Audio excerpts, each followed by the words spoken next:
once again, this is a marketing strategy session, and we're going to talk about some interesting topics such as PR in a way that you may not be doing it, but hopefully after this you will be. I have Josh on the call with me today, and he is from upinpr.com as well as savingsangel.com, but he has been doing PR for some major brands in ways that may amaze you, hopefully doesn't amaze you, but definitely gets you inspired to do it in a different way. Josh, thanks for coming on the show today. My pleasure, Jeff. Now, Josh, we were talking earlier about a little bit of how PR has changed over the years and how now it's more robust with social media and so forth. What is your take as far as PR and major brands and how they can leverage the new resources available? Yeah, so I think if we look particularly over the past 10 years in terms of what has evolved, I think that social media has made this concept of PR the great equalizer. So back when I first started my own businesses, really all we had, if you were a small, scrappy startup, was guerrilla marketing. And guerrilla marketing would just be going out and trying to create news and do it in creative ways. And that's a great way that you could get your foot in the door and get a lot of exposure. Now with social media, you've got a couple of great things that have now opened up. Number one, anybody can become a news source. Obviously, with a website and you build a fan base, you can be a source of information and entertainment, not just marketing lingo.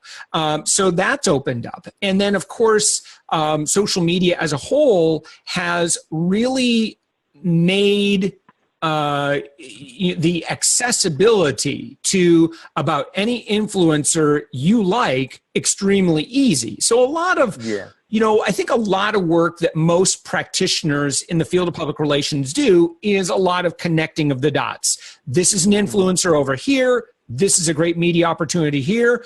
I've got a brand that I represent. I want to make sure that my brand is represented very well in front of this large audience, and the messaging is consistent, and we get all of our talking points, et cetera, et cetera. So, again, I think if we look at what's available today, some practitioners in public relations may not like this, but I think that, social media has really equalized the playing field and has reduced the expenses of what normally would have cost you $1,000 or $2 every single month, just if you have someone on your staff that can use Twitter comfortably, because Twitter is the ultimate platform for connecting, with any influencer very, very easily. And again, before you had to pay a lot of money for very expensive databases. I mean, as a PR house ourselves, we still buy those databases, and I'm not saying that they're without a place. They certainly are.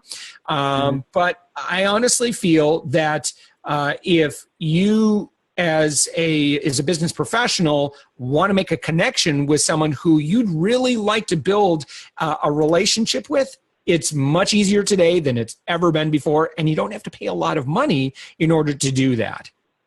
That's correct, and it's funny that you say that. I was watching the Olympics, watching the volleyball actually, and they said Leslie Jones, they actually called her in, flew her out to Rio, so she could be one of the commentators because of her social media.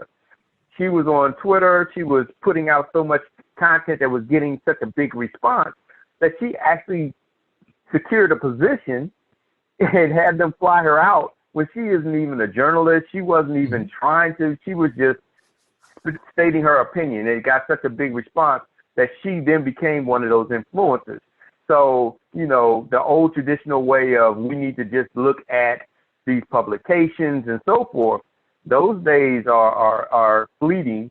And nowadays, there's other influencers out there. And like you said before, Twitter has definitely made the playing field equal, because now you can get in front of them just by getting on their Twitter account, reaching out to them. If they like what you have to say, you can go from there. So it's not the old traditional, I have to pitch them, and then we have to do this follow-up. Yeah, some of that's still there, but it's a little easier than it was before.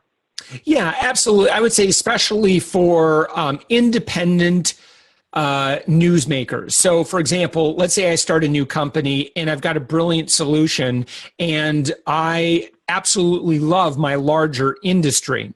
So, if I can just use social media intelligently, then I can become a reliable source for those in the media. And so, that's, again, I've had a lot of success in doing this myself. Savings Angel, we've done over $5 million in sales, and I've spent less than $500 in advertising. All I do is PR. And, as a result, I've been in the media now more than 1,500 times, both as a syndicated columnist, as a syndicated TV consumer expert.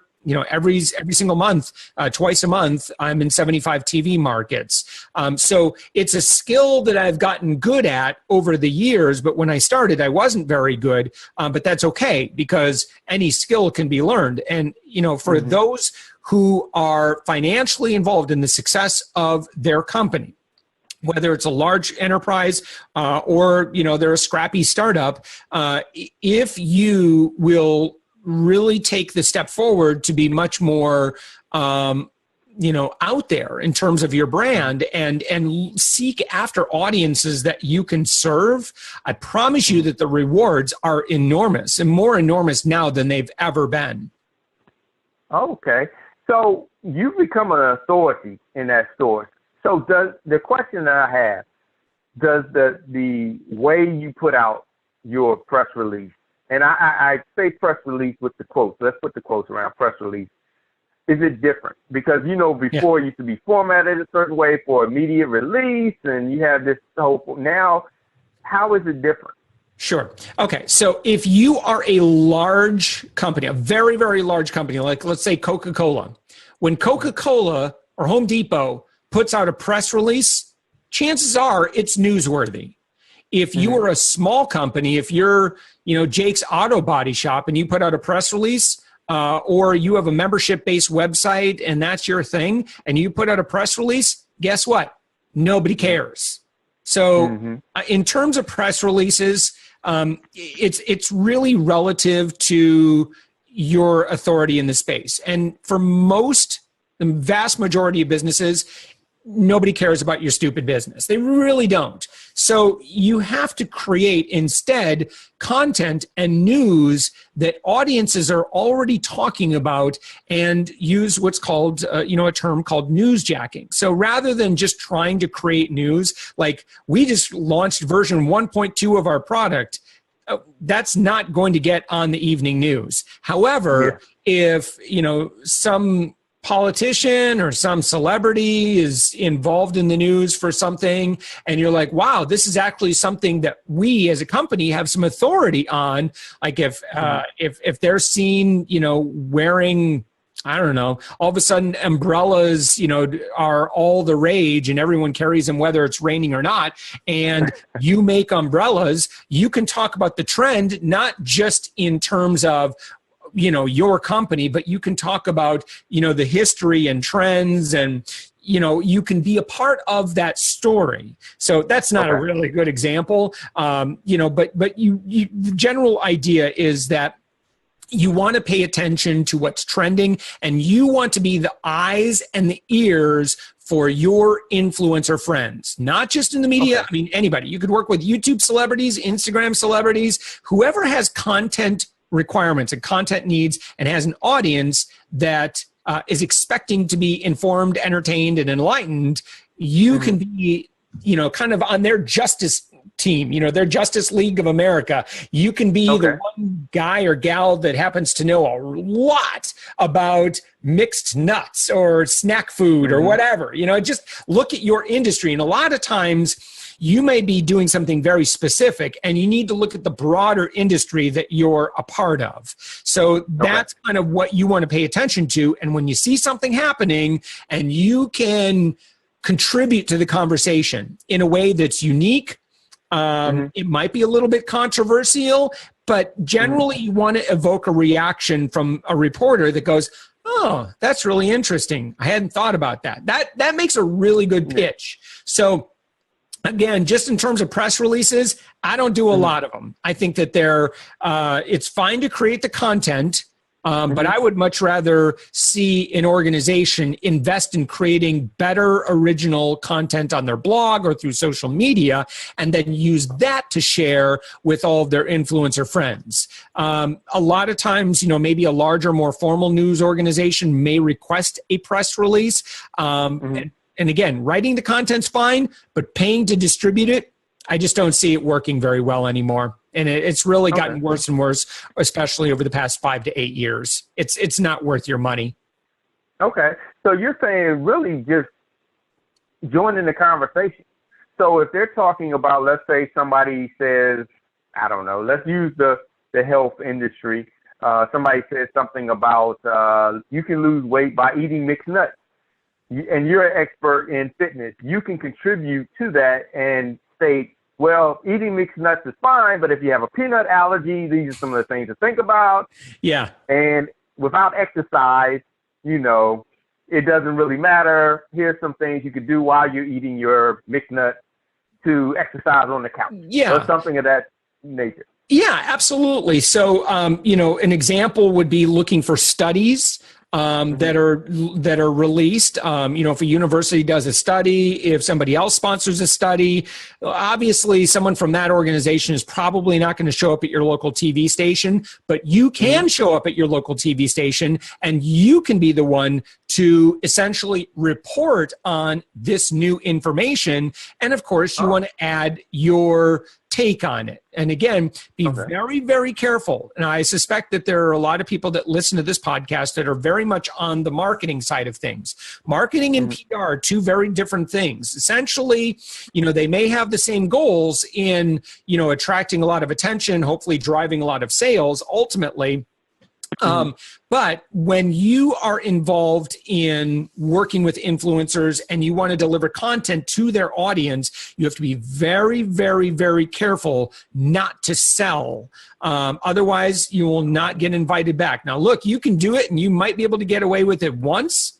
But, my philosophy when it comes to, PR and exposure and working with the media is play the long game.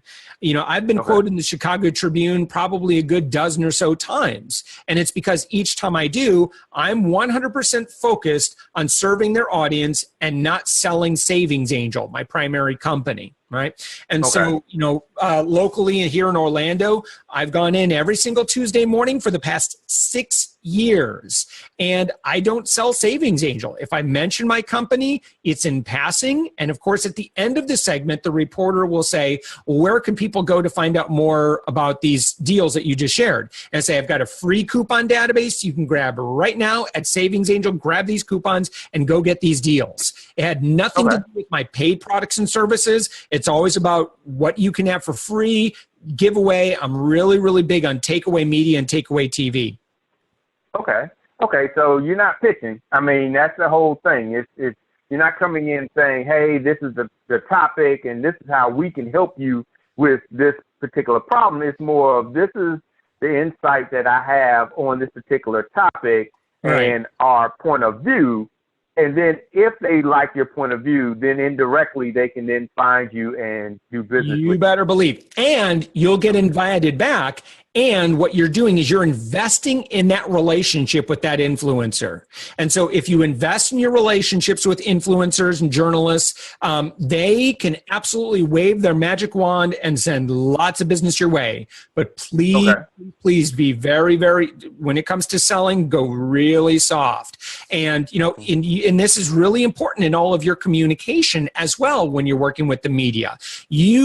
When you initially reach out, when you initially connect, when you're talking about the segment or you're talking about the article, you really, really, really want to keep it light on what's in it for you. It should always be about what's in it for them and serving their audience and putting that audience absolutely first. don't worry, there's going to be plenty of opportunity for you to get recognition. But again, what I find is that producers are extremely sensitive to entrepreneurs or authors or speakers or whatever that just want to get in and just, they become a me monster once you put them in camera. I've been in green rooms where, they'll have a guest expert, and the guest expert will start ringing that cash register bell on air, and the producer will be like, well, that's the last time they'll ever be on. I'm like, wow, you're really serious about that? They're like, yep. We're not we don't do infomercials. People don't watch TV for infomercials. They watch TV to be educated and enlightened and entertained. And so that's what we have to do as a news organization. So, you're a great guest. You don't, even though I don't represent them, but I talk about deals you can get at Walgreens, CVS, and Publix, and all these other chains. I'm across the board. My job is just to serve the viewer, and because of that, it's a great fit. Okay. Now, with a bigger organization, and I know this is going to be hard for them to grasp because you're talking bottom line, you're talking sales, and usually when they're measuring, that's the key measurement or the KPI that they look for. Should they have a representative? And what I mean by a representative is somebody that may be entertaining, very educational and so forth, to be their face, their speaker that knows how to bring that without the sales pitch. Because 9 times out of 10, they're going to send somebody from the sales team or the marketing team. Yeah. And that person, like you say, is just focused on the bottom line, the goal, because they're going to sit in the meetings afterwards and say, this is what we did, this is the outcome, here's our projections and so forth. But that person that, like you say, those YouTube stars that has the I guess what the audience is looking for, they have that appeal. Yeah. Should a bigger organization look to find someone like that to be their representative? Yeah, absolutely. Yeah.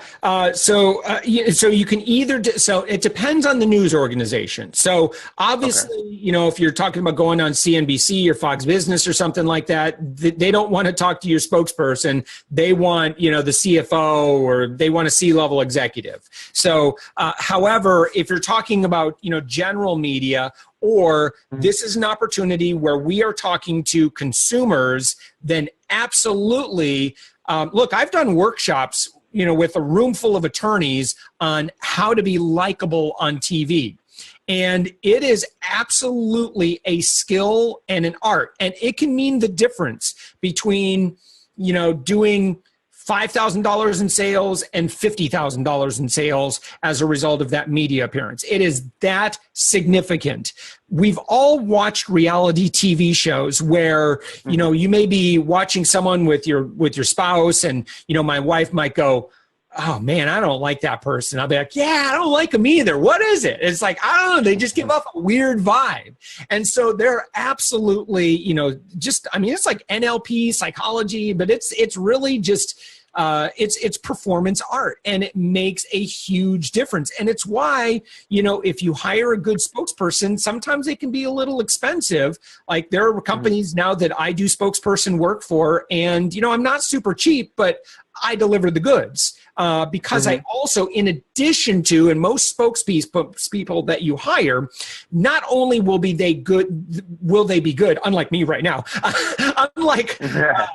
not only will they be good at delivery, but they'll also have credentials to lean on. So, for example, I've been a nationally recognized consumer expert for 10 years now. So as the savings angel, when I put my stamp of approval on something, there's that added value. So this, again, it's kind of influencer marketing. But yeah, I'm a fan of, making sure that you're putting your best people in front of the camera, because it's pretty hard to watch a segment with someone who's all fidgety and looking around and just not really connecting with either the host or the audience.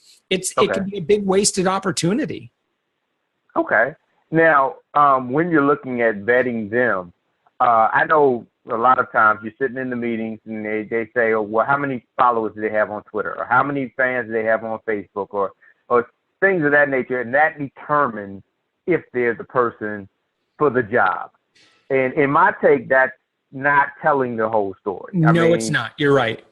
Yeah. So yeah, what would you say on that? So in general, when it comes to making the decision of who do we want to align with, and this goes for both the intended media outlet and, say, the expert, if you're going to hire a third-party expert to help promote and pitch your work, or an influencer. You want to look for overlap. You want to, if you have it really dialed in of who your target audience is, you may have multiple target audiences. You might want to hire, you're going to be on an urban media outlet and you want to get an urban public, a pitch person because they're going to connect. And, let's say it's Coca-Cola, for example. They're like, we really want to do a lot more business among minorities. So obviously they're going to make a play for that, and they're going to make that higher. But in each case, what you need to look at is who the intended audience is. Maybe you're just a small outlet and you're like, look, I want people who have X number of income. They drive this kind of car, blah, blah, blah, blah. They've got it really dialed in on exactly who their avatar is. And so then what they want to look at is they say, well, we want to go and market our product in front of media outlets that have the highest density or the highest number of those people. So, for some of my members, some of my clients that we work with, local TV is great. I do a lot of local TV because my target audience is, a mom in her late 20s, early 30s in the suburbs, makes okay money, but really loves getting a great deal. So, for me, my local Fox affiliate, it's a great fit. For others, if they've got a specialty product, local TV doesn't make a difference. It's not a good fit. They would be much better served by maybe finding a niche YouTuber or a niche podcaster and do great work with them because they've got 1,000 people, but those 1,000 people are all like their absolute targeted audience that they're looking for. So, and again, the same thing goes for the person that you hire to represent your product. They absolutely need to resonate with whoever that is that you're trying to attract. So for me, I'm very unique in the world of,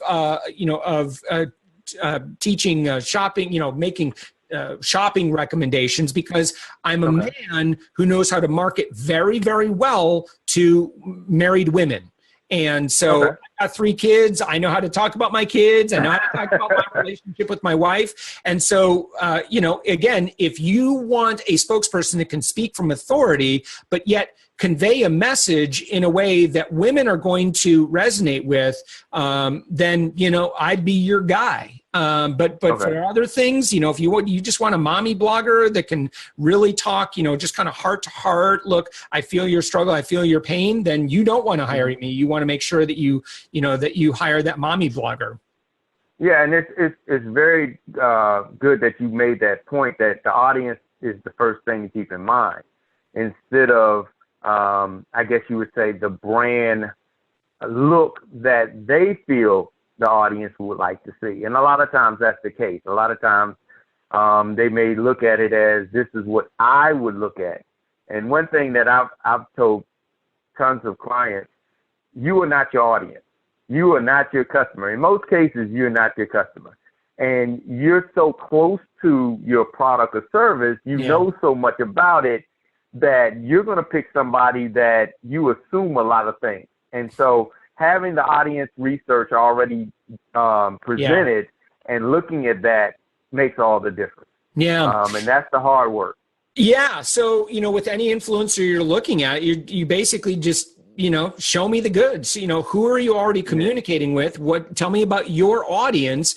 And if someone who's in authority and someone who has already built up a large audience, I mean, it generally takes some good skill to build a large audience. And, if they have that skill, that's worth something. And it's absolutely worth, pursuing an influencer marketing campaign.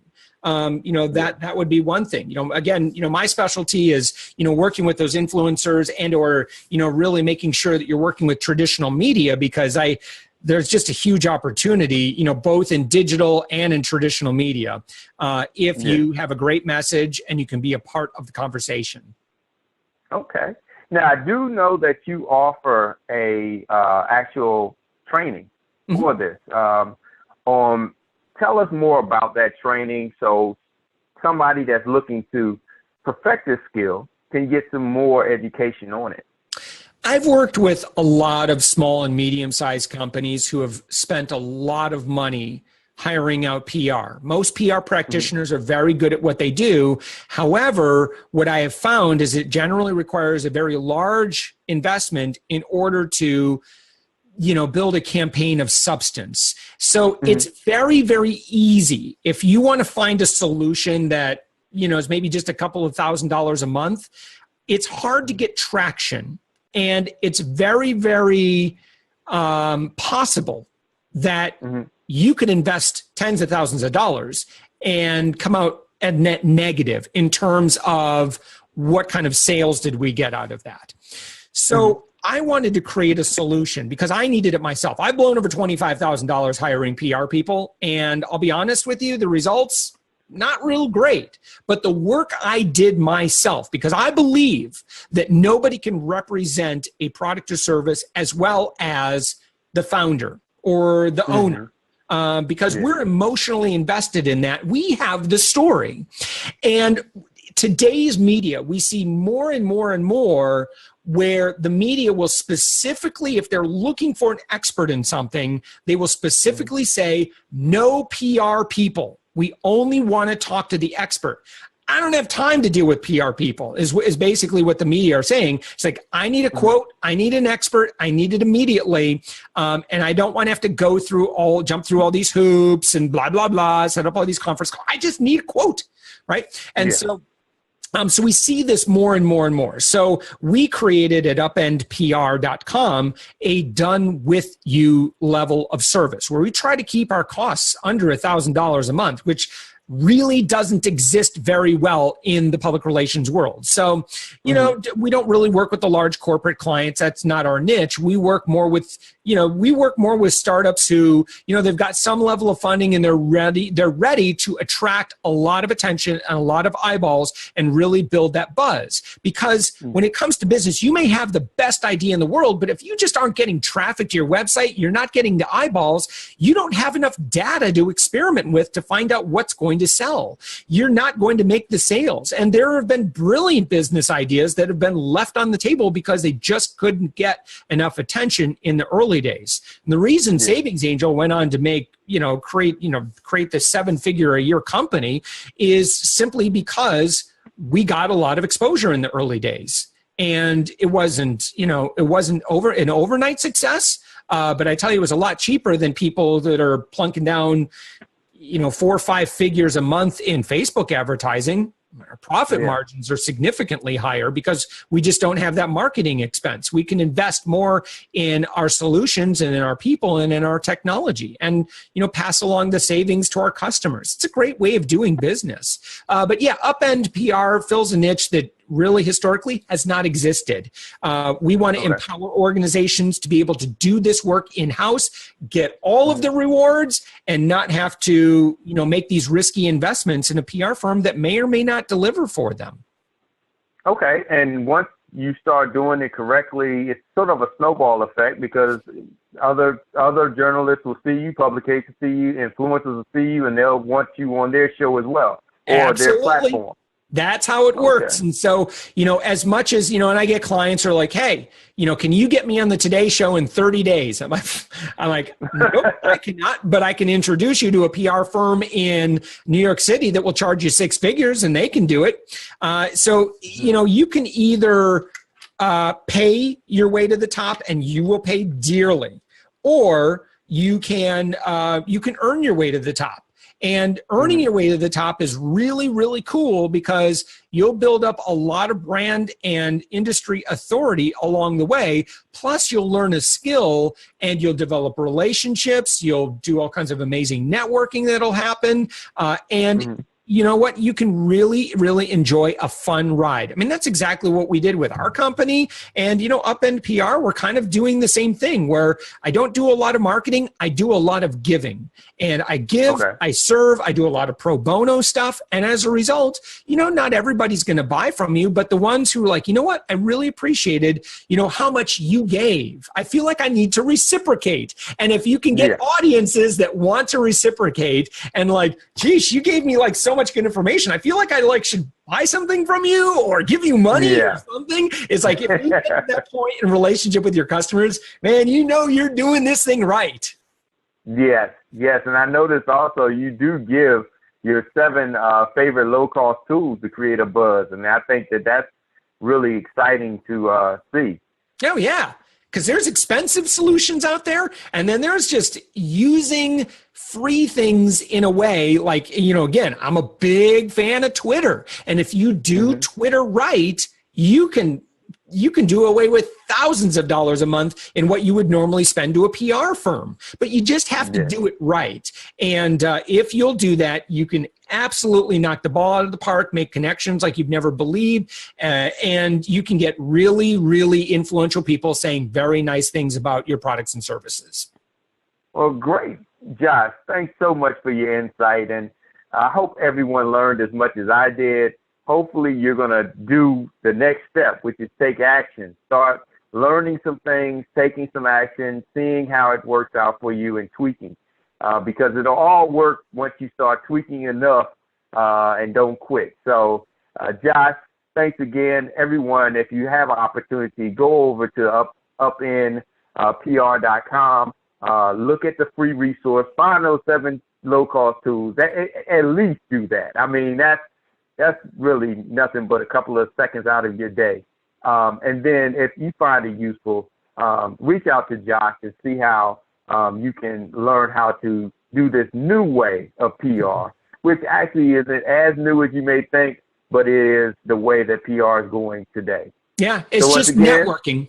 So businesses... It is. Yeah, I'll just close with, businesses who enjoy networking and enjoy serving audiences, you are going to do very, very, very well at PR, because that's all it really is. If you have a heart of service, if you love to give to audiences and love to serve people, that's all it is. Like everything else is going to come very, very natural for you. But yeah, absolutely take advantage of all the free stuff that I do. You don't need to hire me. You can just, take my good advice, do it all yourself. And I'll be happy to take any royalty checks based on your success. But nonetheless, I'm at that stage of business now where it's all about leaving a legacy. So the more people I can help, the better. And we thank you so much for that. And I'm sure that some very nice companies out there will be very gracious to you and reach out to you. So we really appreciate that. I know I've learned a lot. I'm definitely going to the site and downloading and looking at how to do this a little bit better than I've even done it. I haven't really dug into PR that much. So that is something that is definitely of interest. So thanks, Josh, for coming on. Thank everyone for watching. And once again, this has been another marketing strategy session, and we will bring these to you as frequently as we can. Take care, everyone. Thank you, Jeff.